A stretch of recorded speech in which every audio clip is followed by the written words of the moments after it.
सरिताताई स्वभावाने अतिशय प्रेमळ व साध्या भोळ्या होत्या. सरिताताईंना एक निलेश नावाचा मुलगा आणि अनिता नावाची मुलगी होती. मुलीचं लग्न झालं होतं आणि ती तिच्या सासरी सुखात राहत होती. निलेशला त्यांनी खूप कष्टानं प्रेमानं लहानाचं मोठं केलं होतं. त्याला चांगलं शिक्षणही दिलं आणि त्याला नोकरी लागल्यानंतर त्यांनी निलेशच्या लग्नाचा विचार केला. तेव्हा निलेश म्हणाला, आई, माझं एका मुलीवर प्रेम आहे. तिचं नाव पूजा असं आहे आणि मला तिच्याशी लग्न करायचं आहे. तेव्हा फक्त मुलाच्या आनंदासाठी सरिताताईंनी लग्नाला परवानगी दिली. पूजाच्या आईबाबांनाही निलेश जावई म्हणून आवडला होता. एके दिवशी पूजाच्या बाबांनी निलेशला त्याच्या कुटुंबाबद्दल विचारलं. तेव्हा त्याने सांगितलं की त्याला एक मोठी बहीण आहे आणि ती विवाहित आहे, जी या शहरात राहते आणि विधवा आई देखील आहे. आपल्या मुलीसाठी निलेश त्यांना चांगला मुलगा वाटला, कारण तो उच्च शिक्षित होता. त्याला चांगली नोकरीही होती आणि त्याचा स्वभावही छान असा होता. पूजाच्या बाबांनी त्याला संध्याकाळी चहासाठी बोलवलं. तेव्हा निलेश पूजाच्या घरी गेला. तिचे ते आलिशान घर पाहून तो अवाकच झाला. चहापाणी झाल्यानंतर पूजाचे बाबा त्याला म्हणाले, आम्ही आमच्या पूजाला खूप लाडात वाढवलेलं आहे. त्यामुळे लग्नानंतर तिला कोणताही त्रास होऊ नये याची काळजी घे. तेव्हा निलेश लगेच म्हणाला, तुम्ही अजिबात काळजी करू नका. तिला आनंदी ठेवायची जबाबदारी ही माझी आहे. आमचं एकमेकांवर खूप प्रेम आहे. तिचे बाबा ठीक आहे असं म्हणाले आणि पुढची बोलणी करण्याकरता आम्ही 2 दिवसात तुझ्या घरी येऊ असं त्याला सांगितलं. निलेश ज्या कंपनीमध्ये काम करत होता त्या कंपनीने त्याला राहायला एक घर दिलं होतं. जेव्हा पूजाचे बाबा निलेशच्या आईला भेटण्यासाठी त्याच्या घरी गेले तेव्हा सरिताताईंनी त्यांचे खूप छान असं स्वागतही केलं आणि बोलता बोलता त्या म्हणाल्या, आम्ही खूप अशी माणसं आहोत. सरळ माणसं आहोत. तुमची मुलगी आमच्या घरात सून नाही तर मुलीप्रमाणे राहील. तुम्ही तिची काळजी करू नका. सर्व बोलून झाल्यानंतर त्यांनी एक शुभ मुहूर्त काढला आणि काही दिवसांनी पूजा आणि निलेशचं लग्न अगदी धूमधडाक्यात झालं. पूजा एका श्रीमंत कुटुंबात लाडाकोडात वाढलेली मुलगी होती. तिला एक भाऊ होता आणि ती खूप शिकलेली होती. दिसायला जेवढी सुंदर होती तेवढीच बोलायला तिखटही होती. तिच्या मनाविरुद्ध जर काही एखादी गोष्ट झाली तर ती पूर्ण घर डोक्यावर घेत होती. पूजा खूप खुश होती. दोघा नवरा बायकोने 1 महिना फिरण्यासाठी घालवला आणि त्यानंतर निलेश ऑफिसला जायला लागला. आणि निलेश ऑफिसला गेला की पूजाने आपल्या मैत्रिणींना घरी बोलवणं सुरू केलं. त्या दिवसभर पत्ते खेळायच्या, नाचायच्या आणि कधीकधी त्या दारूसुद्धा प्यायच्या. पूजापाठ करणाऱ्या सरिताताईंना सुनेचं वागणं काही केले आवडत नव्हतं. काही दिवस त्या गप्प राहिल्या, पण एके दिवशी त्या पूजाला म्हणाल्या, सुनबाई, चांगल्या घरातील मुलींना, सुनांना हे सर्व शोभत नाही हो. सासू एवढंच बोलली की मग काय. यानंतर पूजाने खूप गोंधळ घातला. ती निलेशला म्हणाली, तू तुझ्या आईला नीट समजावून सांग की त्यांनी माझ्या लाईफमध्ये अजिबात इंटरफेअर केलेला मला चालणार नाही. निलेश आपल्या बायकोला चांगलाच ओळखत होता. त्यामुळे त्याने आईला समजावलं की तू पूजाच्या कोणत्याही कामामध्ये दखल करू नकोस, अजिबात लक्ष देऊ नकोस, तिला काही बोलूही नकोस. आणि त्या दिवशी सरिताताई खूप रडल्या. या चांगल्या घरात असं काय होऊन बसलं असं त्या म्हणाल्या. आणि काही दिवसानंतर एके दिवशी सरिताताईंनी स्वयंपाकघरात जाऊन पाहिलं तर काय, सर्व डबे रिकामे होते.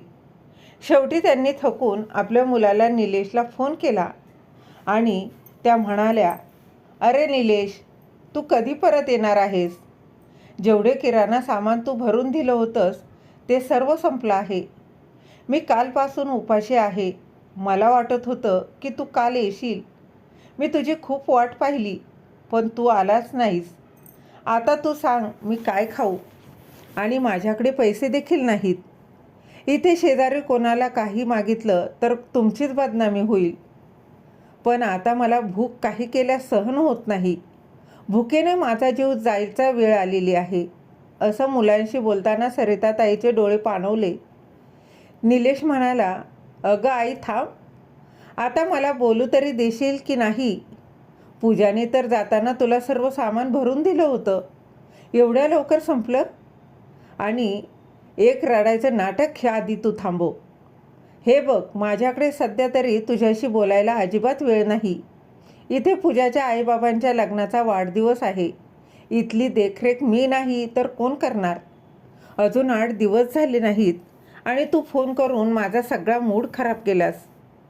हे बघ, तुला भूक सहन होत नाही तर आम्ही येईपर्यंत तू समोरच्या उषा काकूंकडून अर्धी एक भाकरी मागून खा. पण आता पुन्हा फोन करून मला त्रास देऊ नकोस. एवढं बोलून निलेशने फोन बंद केला. आई पुढे काय बोलणार हेही त्याला गरजेचं वाटलं नाही. आई कालपासून उपाशी आहे याच्याशी त्याला काहीही देणं घेणं नव्हतं. सरिताताई मनात म्हणाल्या, ह्याच मुलाला जेव्हा लहानपणी भूक लागायची तेव्हा तर घरात किराणा सामान नसलं तर मी 4 घरची धुणी भांडी करून याचं पोट भरलं.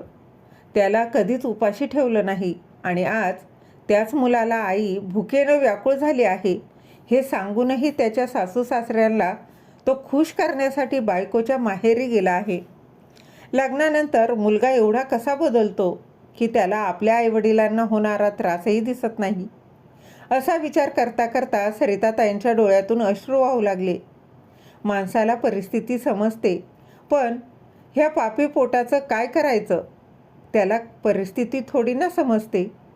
सरिताताईंनी मग घरासमोर राहणाऱ्या उषाताईंकडून एक भाकरी मागून ती चटणीसोबत खाल्ली. पण असं त्या कुटवर मागून खाणार होत्या. त्यांनी सकाळी सकाळी आपल्या दारात लावलेल्या झाडाची काही फुलं तोडली आणि जवळ शहरातील एका मंदिराच्या बाहेर ते फुले विकण्यासाठी बसल्या. आता हे त्यांचं अगदी दररोजचं काम झालं होतं. फुले विकून त्या मिळालेल्या पैशातून दुसरं काही नाही, पण त्यांना त्या पैशातून 2 वेळच्या खाण्याचा सर्व खर्च निघत होता. तिथे कोणी त्यांना ओळखलं आणि त्यांचा मुलगा अपमानित होऊ नये म्हणून त्या आपला चेहराही पदराने झाकून घेत होत्या. मंदिरात दर्शन घेणाऱ्या लोकांच्या गर्दीत असाही एक माणूस होता जो रोज त्यांच्यावर दया करून कधी त्यांना जेवण तर कधी 100 रुपये देऊन जायचा. पण जेव्हाही तो सरिताताईंकडे पैसे देण्यासाठी जायचा त्या चेहऱ्यावरून आणखी जास्त पदर घ्यायचा. एक दिवशी जोराचा वारा सुटला होता. तेव्हा मंदिरात कोणीही दर्शन घेण्यासाठी आलं नव्हतं. तुफान असं वारं सुटला होता आणि सरिताताई या भुकेने व्याकुळ झाल्या होत्या. कोणी ना कोणी येईल आणि काहीतरी खायला मिळेल या आशेने त्या वाट पाहत होत्या. तेव्हा तो माणूस आला आणि मंदिरात दर्शन घेण्यासाठी जाऊ लागला. जास्त जोराचा वारा असल्यामुळे सरिताताईंच्या डोक्यावरचा पदर खाली पडला. तेव्हा त्या माणसाची नजर सरिताताईवर पडली आणि त्यांना पाहून त्याच्या पायाखालची जमीनच सरकली. त्याला खूप मोठा धक्का बसला. सरिताताईंनी पटकन डोक्यावर पदर घेतला आणि त्या तिथून जायला लागल्या. तो माणूस अजूनही हक्काबक्का होऊन सरिताताईंकडे एकटक पाहत उभा होता. त्याची अवस्था पाहून त्याच्या डोळ्यातून पाणी आलं. सरिताताई घरी निघून गेल्या. पतीच्या मृत्यूनंतर त्याची अशी अवस्था होईल असा विचार त्यांनी कधीच केला नव्हता. असेच दिवस सरत होते आणि थोड्याच दिवसात निलेश एका बाबा बनला. पूजाने मुलाला जन्म दिला होता, पण त्याचं पालनपोषण आया करत होती. कारण पूजाला पार्टी आणि शॉपिंगमधून वेळच मिळत नव्हता. त्यांनी बाळाचं नाव अर्जुन ठेवलं. अर्जुनचा पहिला वाढदिवस होता, त्यामुळे निलेशने घरात खूप मोठी पार्टी ठेवली होती. तेव्हा निलेशने त्याच्या बहिणीला म्हणजे अनितालाही बोलवलं. अनिता आली म्हणून सरिताताई खूप खुश होत्या. लेकीचं माहेर जवळ असूनसुद्धा ती कधीच येत नव्हती. त्यामुळे बऱ्याच दिवसातून आज अनिताला आणि तिच्या मुलांना पाहून त्यांना खूप आनंद झाला होता. पण तिने कार्यक्रमाला आलेले पूजाच्या आईला अजिबात आवडलेलं नव्हतं. वाढदिवस खूप छान साजरा झाला. दुसऱ्या दिवशी अनिता तिच्या सासरी जायला निघाली तेव्हा पूजाच्या आईने घरात आरडाओरडा केला. ती पूजाला म्हणाली, माझी सोन्याची एक बांगडी हरवली आहे. मी इथेच ड्रेसिंग टेबलवर ठेवली होती आणि माझा संशय तुझ्या नंदेवर आहे. मला तिची बॅग पाहायची आहे. तेव्हा पूजाने अनिताची बॅग सर्वांसमोर उघडली तर तिच्या बॅगेमध्ये सर्वात खालच्या बाजूला आईची बांगडी पाहून ती जोरात ओरडली, अरे निलेश, बघ तुझी ही बहीण चोर आहे. तुला माझ्या आईची बांगडी एवढी आवडली होती तर तिच्याकडून मागून घ्यायची ना. चोरी करायची काय गरज होती? अनिता म्हणाली, नाही, मी बांगडी चोरली नाही. बांगडी माझ्या बॅगेमध्ये कशी आली मला देखील आठवत नाही. बहीण एवढं सांगूनही निलेशला त्याच्या बायकोचं बोलणं खरं वाटलं आणि भावाने तिला चोर म्हणून घराबाहेर काढलं. पण जाता जाता अनिता एवढंच म्हणाली, पूजा, जरा देवाला तरी घाबर. जो आरोप तू विनाकारण माझ्यावर लावलास, एक दिवस बघशील तुझ्यासोबतसुद्धा ती पुढे काही बोलली नाही आणि बिचारी अनिता आईला न भेटता रडत रडत आपल्या घरी परतली आणि त्यानंतर ती माहेरी कधीच आली नाही. अनिताचा काहीही दोष नसताना तिच्यावर चोरीचा आरोप केला हे सरिताताईंना सहन झालं नाही आणि तेव्हापासून त्या सतत आजारी पडू लागल्या. मुलीच्या आठवणीत सरिताताई रडत असायच्या. काही दिवसांनी पूजा निलेशला म्हणाली, निलेश, आईचा फोन आला होता. पुढच्या आठवड्यात आईच्या घरी पूजा आहे, त्यामुळे त्यांनी आपल्याला तिथे बोलवलं आहे. तेव्हा निलेश म्हणाला, ते सर्व ठीक आहे, पण आईचं काय करायचं? ती तर आजारी असते आणि आईला इथे एकटीला सोडून कसं जायचं? तेव्हा ती म्हणाली, मग तुझं काय म्हणणं आहे? बिनकामाचे ओझे मी माझ्यासोबत माहेरी घेऊन जाऊ का? म्हणजे माझे दादा वहिनी, पाहुणे नातेवाईक वगैरे यांना पाहून माझी टिंगल करू देत. अरे, तुझ्या आईला व्यवस्थित बोलता तरी येतं का? ह्या कशा अडाणी आहेत? याचं प्रदर्शन करायचं आहे का तिथे? तिथे त्यांना घेऊन जाऊन आणि तसंही आपण माझ्या माहेरी 4-5 दिवस आधी जाणार आहोत आणि कार्यक्रम झाल्यावर 4-5 दिवस तिथेच राहणार आहोत. मग तोपर्यंत तुझ्या आई आपल्यासोबत माझ्या माहेरी कशी राहील? हे बघ निलेश, आपण दोघे जाऊ. आईला राहू दे इथेच 8-10 दिवसांचा तर प्रश्न आहे. यावर निलेश म्हणाला, अगं पण हाही विचार कर. आपण तिकडे गेलो तर मग आईचं खाणं पिणं कोण बघेल? बाजारातून सामान कोण आणून देईल? आणि सर्वात महत्त्वाचं म्हणजे आई स्वतः जेवण बनवू शकेल का? पूजा म्हणाली, निलेश, तुला तुझ्या आईची काळजी कधीपासून एवढी वाटायला लागली रे? आणि सगळ्यांना स्वयंपाक करायचा नाही, बनवतील त्या एकटीसाठी जर तुझ्या आई भांडी, कपडे, झाडू अशी कामे करू शकतात तर मग त्यांना स्वतःसाठी पुरतं जेवण बनवता येईलच की. यापुढे निलेश काहीच बोलला नाही. पूजा पुढे म्हणाली, आईबाबांना एक छानशी भेटवस्तू द्यावी लागेल, त्यामुळे मी पटकन तयार होऊन येते. आपण लगेचच बाहेर जाऊ. सरिताताई त्या नवरा बायकोंचं बोलणं अगदी शांतपणे ऐकत होत्या. दुसऱ्या दिवशी सकाळी सरिताताई अंगणात बसल्या होत्या. त्यांना निलेशबरोबर काहीतरी बोलायचं होतं. तेवढ्यात पूजा तिथे आली आणि म्हणाली, आई, घरातील सर्व कामे झाली आहेत का? म्हणून तुम्ही इथे अगदी निवांत बसले आहात. तेव्हा सरिताताई म्हणाल्या, सुनबाई, निलेश तयार झाला का? तो आज ऑफिसला जाणार नाही का? पूजा आपल्या भुवया अगदी उंचावत म्हणाली, का? तुम्हाला काही पाहिजे होतं का? त्याच्याकडून म्हणजे काहीतरी मागायचं आहे का? त्यामुळेच तुम्ही आज तुमच्या मुलाबद्दल एवढी विचारपूस करत आहात. तेवढ्यात निलेश त्याच्या खोलीतून बाहेर आला आणि म्हणाला, पूजा, उशीर होतोय मला, लवकर नाश्ता दे. सरिताताई मुलाकडे गेल्या आणि त्याला म्हणाल्या, निलेश बाळा, तुझ्या बाबांच्या पेन्शनचे पैसे काढले आहेस का? मला थोडे पैसे हवे आहेत. हे बघ, मला स्वतःचेच पैसे तुझ्याकडून मागायला नको वाटतं रे. त्यामुळे यापुढे पेन्शनमधील काही पैसे मला देत जा. आणि बाळा, मी ऐकलं आहे की तुम्ही दोघं तुझ्या सासू सासऱ्यांच्या घरी पूजेला जात आहात. तेव्हा पूजा म्हणाली, आम्ही प्रोग्राम बनवला नाही. लगेचच त्यांची जासूसी सुरू झाली. मी म्हणत होते ना तुम्हाला, तुमची आई दरवाजाच्या बाहेर बसून आपलं सगळं बोलणं ऐकत असते. आता दिसलं का? तुमच्या आईचे सर्व रंग दिसले की नाही? आणि आई, एक सांगा, तुम्हाला पेन्शनचे पैसे कशाला हवे आहेत? मी म्हणते, तुम्हाला पैशाची काय गरज आहे? जेवण पाणी तर आम्ही खाऊ घालतो, तर मग तुमच्या हातामध्ये पैसे कशासाठी द्यायचे? निलेश म्हणाला, आई, पूजा अगदी बरोबर बोलत आहे. तुला पैसे कशासाठी हवे आहेत? आणि आई, तुला हे शोभतं का? सुनेच्या मुलाचं बोलणं चोरून ऐकते. तुला लाज वाटायला पाहिजे. मला तुझ्याकडून ही अपेक्षा कधीच नव्हती. त्यावर सरिताताई म्हणाल्या, अरे, मी चोरून ऐकलं नाही. तुम्ही दोघं अगदी मोठमोठ्याने बोलत होतात, ते बोलणं माझ्या कानावर पडलं. निलेश म्हणाला, आई, तू बाबांच्या पेन्शनबद्दल बोलतेस, तर ते पैसे मी पूजाच्या हातामध्ये देतो आणि त्याच पैशातून ती हे घर सांभाळते.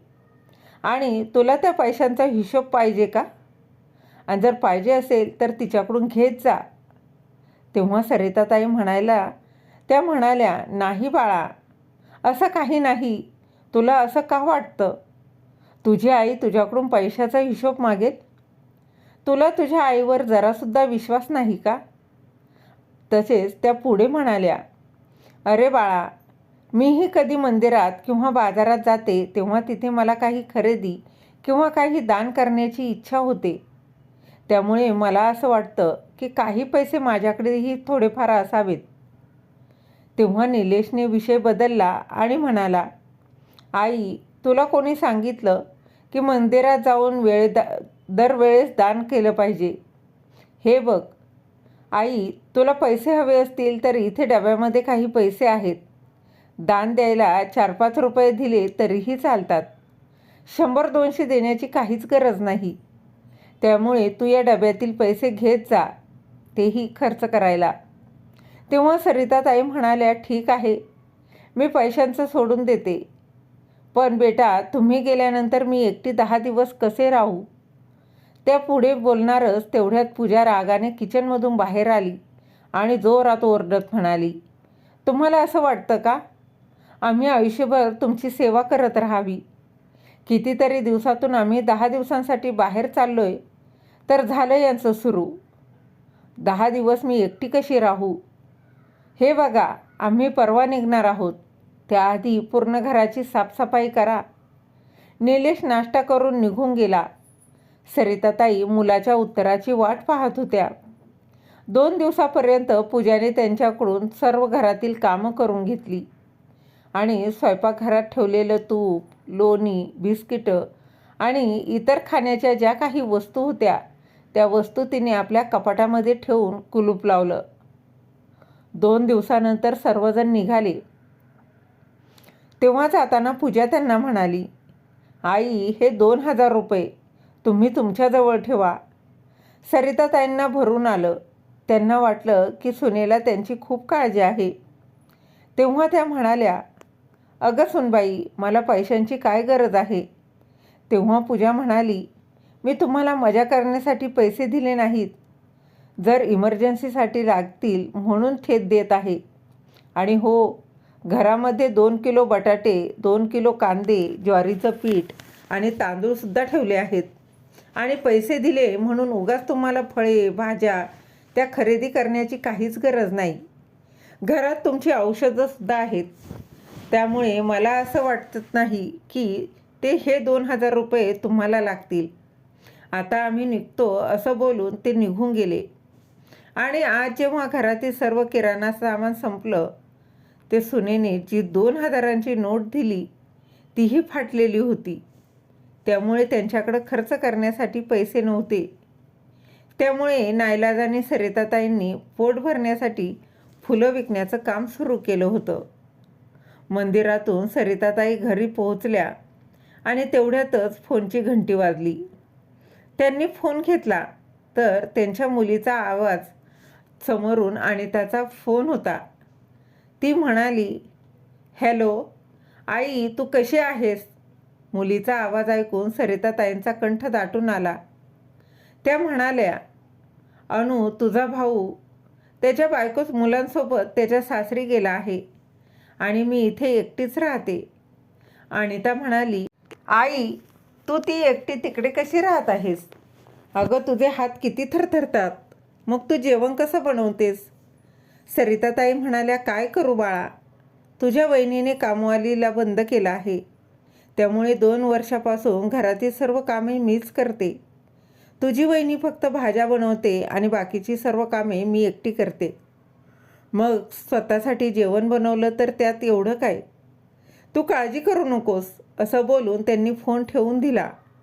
दुसऱ्या दिवशी सकाळी 11 वाजता कोणीतरी दरवाजा वाजवला. सरिताताईंनी दरवाजा उघडला तर समोर अनिता होती. तिला पाहून त्यांचे डोळे भरून आले. त्या फक्त म्हणाल्या, अनिता, तू? आणि तेही अशी अचानक कशी आलीस? त्यांची 2 नातवंडं आजीला बिलगली. सरिताताईंना खूप आनंद झाला. त्या म्हणाल्या, बाळांनो, किती दिवस झाले, तुम्हाला पाहिलं नव्हतं मी. आणि त्या म्हणाल्या, मला सांग, तुला आज तुझ्या आईची आठवण कशी आली? तेव्हा अनिता म्हणाली, आई, तुला ठाऊक आहे ना, 2 वर्षापूर्वी काय झालं होतं? वहिनीने माझ्यावर चोरीचा आरोप लावला होता.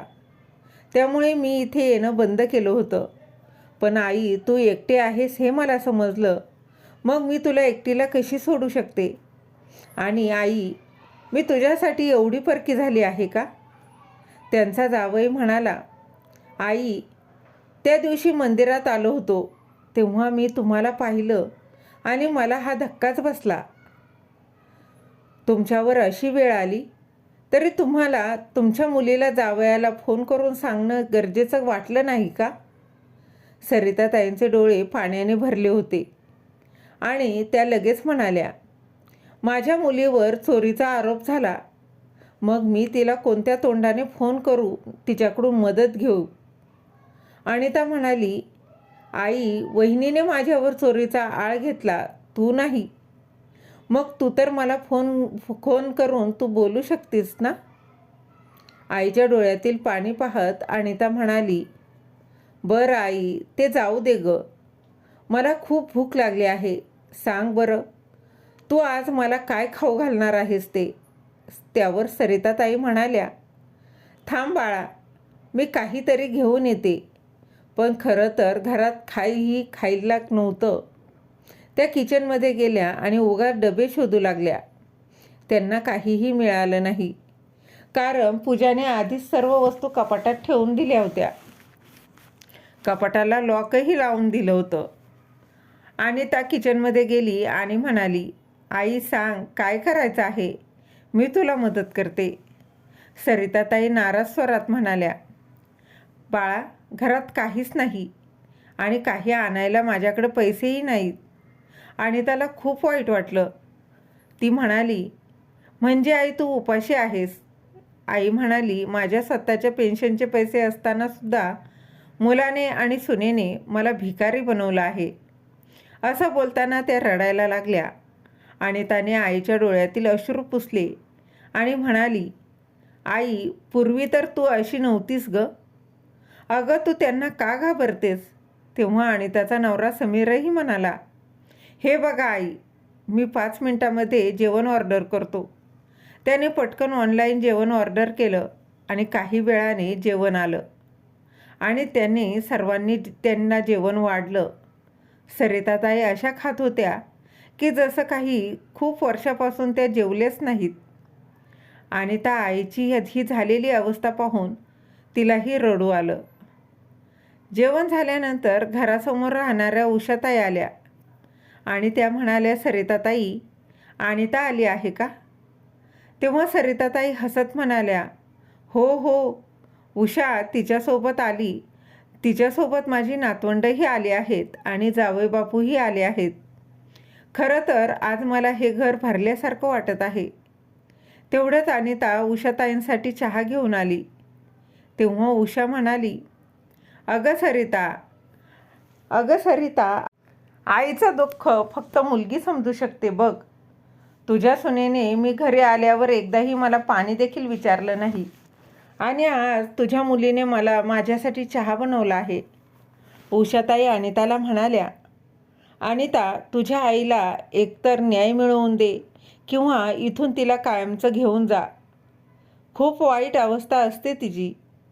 आणि तुझा भाऊ काहीही बोलत नाही. उषाताई अनिताला म्हणाल्या, हे बघ अनिता, मी माझ्या पेन्शनचे पैसे स्वतःकडे ठेवते.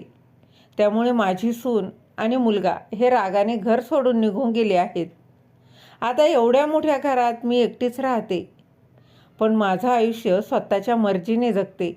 आता मला जर कधीही मरण आलं तरी त्याचं मला काहीही वाटणार नाही. सरिताताई एकटक उषाताईंचं बोलणं ऐकत होत्या. अनिता म्हणाली, तुम्ही बरोबर केलं काकू. तुमच्या पेन्शनवर तुमचाच अधिकार असायला पाहिजे ना, की तुमच्या मुलांचा. तुमचा मुलगा आणि सून तुम्हाला सोडून रागाने निघून गेले. याचा अर्थ त्यांना तुम्ही नाही तर तुमचे पैसे हवे होते. अनिता त्यावर पुढे म्हणाली, आता माझ्या आईनेही असंच खंबीर व्हायला हवं असं मला वाटतं. तेवढ्यातच पूजाचा फोन आला. सरिताताईंनी फोन उचलला.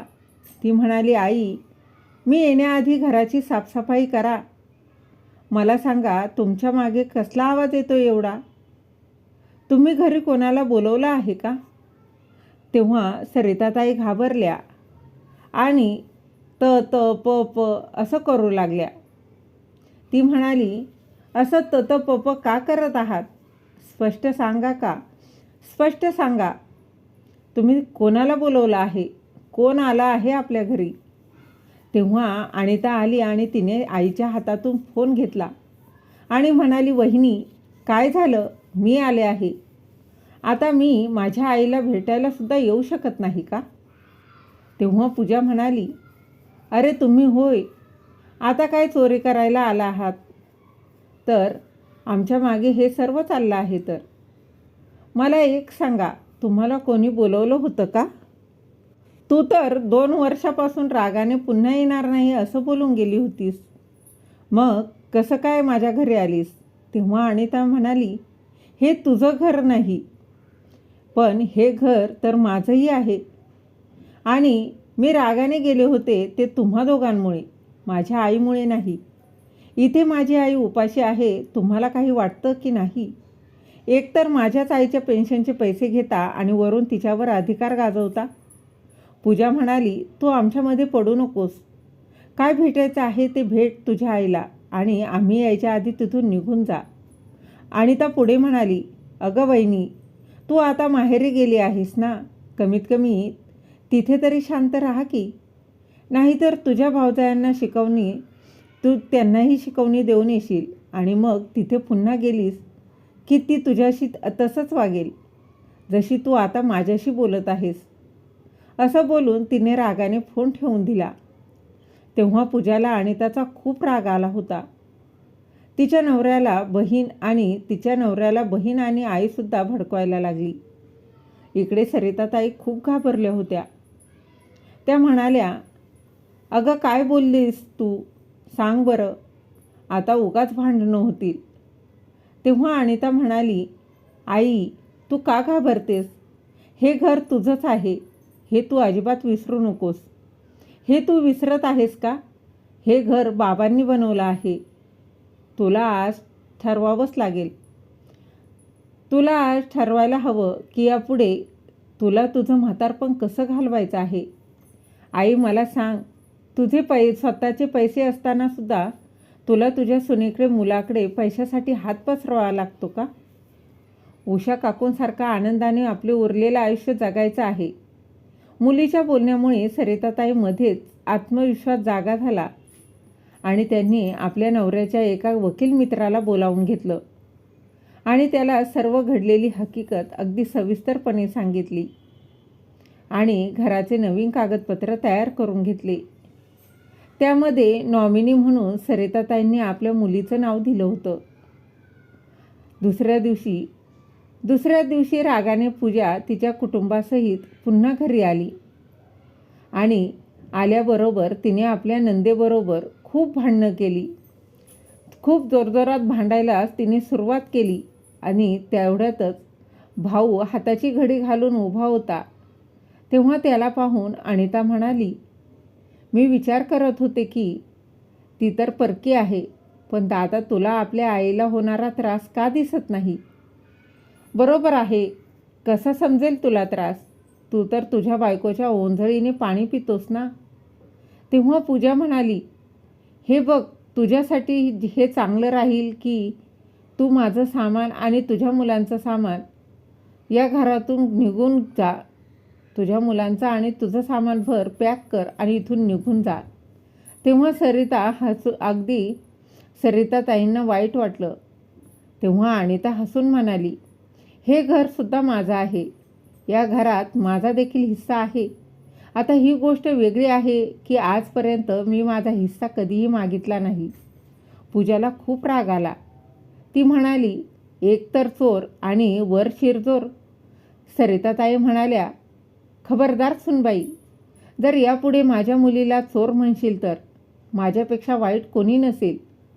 तेव्हा पूजा म्हणाली, अरे वा, एका आठवड्यामध्ये मुलीने जावयाने येऊन खाऊन पिऊन घालून खूपच ताकद वाढवली आहे म्हणे.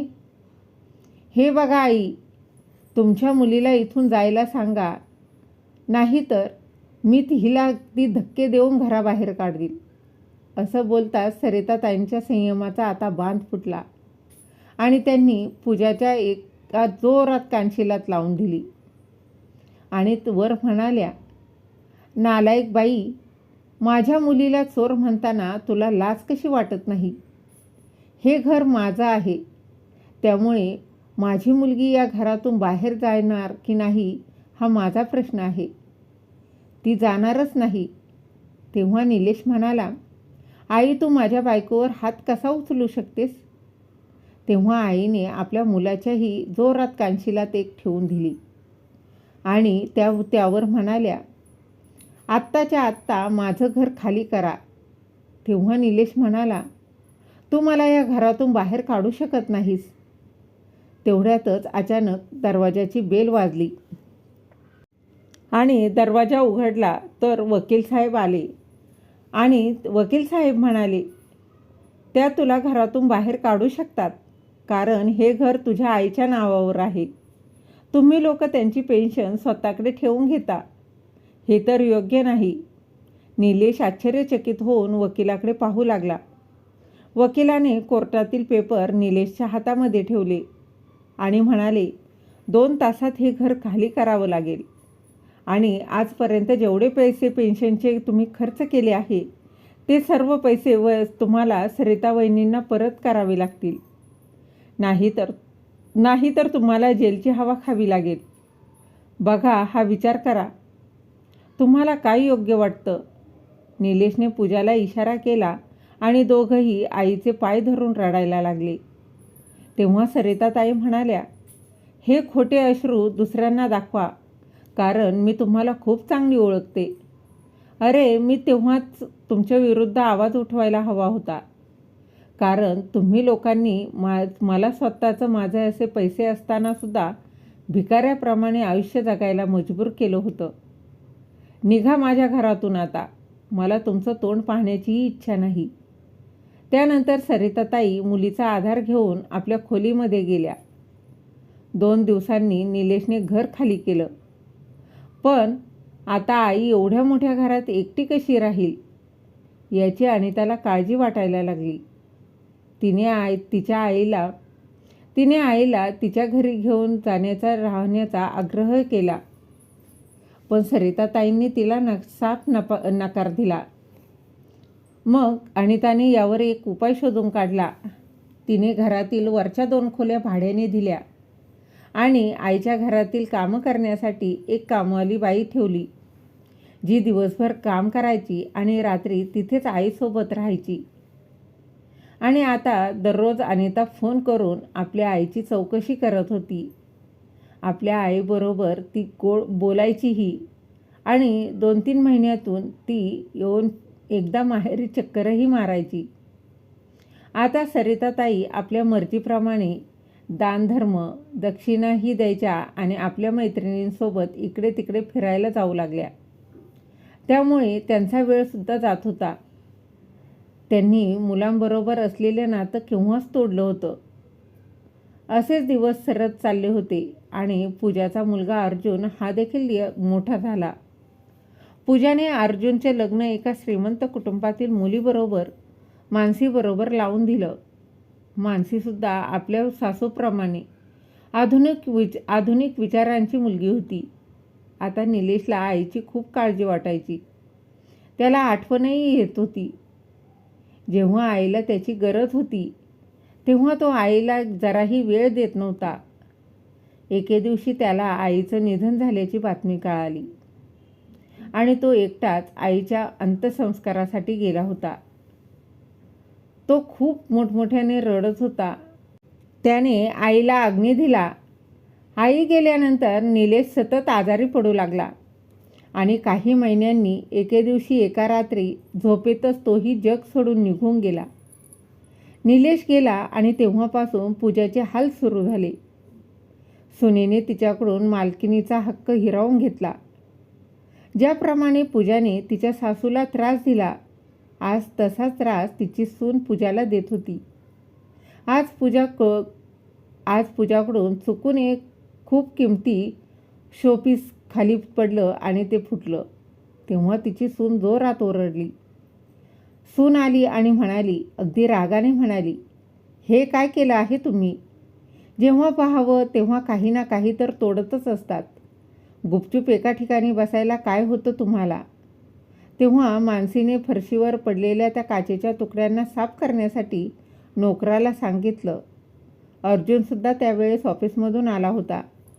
पूजाने अर्जुनला सून रागावून बोललेली आहे असं सांगितलं. तेव्हा तो आईला म्हणाला, आई, मानसी बरोबर बोलत आहे. तू एका ठिकाणी शांत बसत जा ना. हे बघ, तू तुझ्या खोलीत बाहेर येत जाऊ नकोस बरं. तुला इथे तुझ्या खोलीमध्ये जेवण दिलं जाईल. मी तर तुला खोलीमध्ये जेवण दिलं जाईल असं म्हणतो, पण तू तर त्या बिचाऱ्या आजीला खोलीमध्ये बंद करत होतीस आणि जेवणसुद्धा देत नव्हतीस. मुलाचं बोलणं ऐकून पूजाने खाली मान घातली. आज मानसीचा वाढदिवस होता. तिच्या माहेरवरून तिची आई, भाऊ, बहीण ते सर्व पाहुणे आले होते. घरामध्ये पार्टी चालू होती. सर्व लोक पार्टीमध्ये मग्न होती. मानसीबरोबर बोलत आहे, तू एका ठिकाणी शांत बसत जा. हे बघ, तू तुझ्या खोलीत, पूजाला खोलीतून बाहेर येऊ नकोस आणि अशीच सक्त ताकीद दिली गेली होती. पण तिला भूक लागली म्हणून ती बाहेर आली. तेव्हा मानसीला खूप राग आला. मानसीला सासूची लाज वाटत होती. वाढदिवस झाला आणि दुसऱ्या दिवशी मानसीची आई जायला निघाली.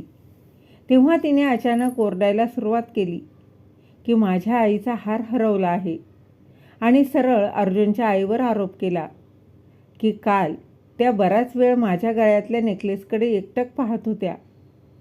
तेव्हा अर्जुन आणि मानसीने पूजाच्या खोलीची झडती घेतली आणि तो नेकलेस पूजाच्या कपाटात सापडला. तेव्हा अर्जुन म्हणाला, आई, तू चोरी केलीस. मानसी म्हणाली, माझ्या आईचा हार एवढा आवडला तर तुम्हाला मागायचा होता ना, तसं सांगायचं होतं ना. दिला असता तिने तुम्हाला घालायला. पूजा घाबरली आणि तेव्हा पूजाला जाणवलं की आपणही आपल्या नंदेबरोबर काही वर्षापूर्वी चोरीचा आरोप करून पाप केलं होतं. पूजाला चोरीचा आरोप सहन झाला नाही. तेव्हा ती म्हणायला लागली, हा हा, चोरी चोरी असं म्हणत जोरजोरात हसायला लागली आणि अचानक बेशुद्ध पडली. तेव्हा डॉक्टरांनी सांगितलं की त्यांना खूप मोठा धक्का बसल्यामुळे त्या आपलं मानसिक संतुलन हरवून बसल्या आहेत. खरं तर मानसी आणि तिच्या आईनं मुद्दाम पूजावर चोरीचा आळा घेतला होता, कारण तिने चोरी केली नव्हती. आता पूजा वेडी झाली आहे. अर्जुन आणि मानसीने तिला वेड्याच्या हॉस्पिटलमध्ये भरती केलं आहे. तर मग मित्र आणि मैत्रिणींनो, म्हणतात ना, ते खरं आहे की आपण जे इतरांसोबत करतो, जे किंवा वागतो ते आपल्याला कधी ना कधी व्याजासह परत मिळतं. तुमच्या कर्माचं फळ तुम्हाला इथेच भोगून जावं लागतं. हे नेहमी लक्षात ठेवायला हवं. कारण कर्म हे रबरासारखं असतं. जितकं तुम्ही ताणाल तितक्या वेगाने ते तुमच्याकडे परत येतं. त्यामुळं चांगलं कर्म करा. पूजा जे काही अनितासोबत वागली ते सुद्धा भविष्यात तिच्यासोबतही तसंच घडलं. देवाचा न्याय एक ना एक दिवस होतोच. तर मग मित्र आणि मैत्रिणींनो, आजची ही कथा तुम्हाला कशी वाटली? कथा आवडली असेल तर कथेला लाईक, शेअर, सबस्क्राईब नक्की करा आणि भेटूया अशाच एका नवीन विषयासह नवीन कथेसोबत. तोपर्यंत धन्यवाद.